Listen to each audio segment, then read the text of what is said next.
আগের চেয়ে দ্রুত ঘুরছে পৃথিবী, ফলে ছোট হয়ে আসছে দিনের দৈর্ঘ্য। সম্প্রতি এমনই এক চাঞ্চল্যকর তথ্য দিয়েছেন বিজ্ঞানীরা।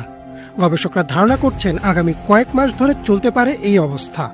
আর এই খবর সামনে আসার পর সাধারণ মানুষের মনে প্রশ্ন উঠেছে, কেন দ্রুত ঘুরছে পৃথিবী, আর এর কারণে আমাদের দৈনন্দিন জীবনে কি কোনো প্রভাব পড়বে?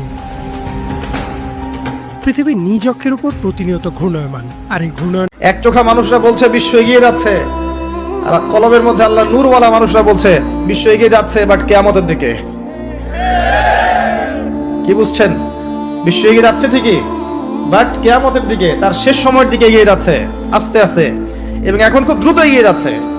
এখন সময় আরো দ্রুত যাচ্ছে।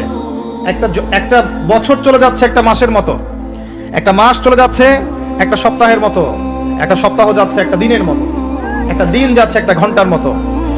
যারা আল্লাহর নূর এবং বসিরা প্রাপ্ত মানুষ তারা বুঝতে পারে।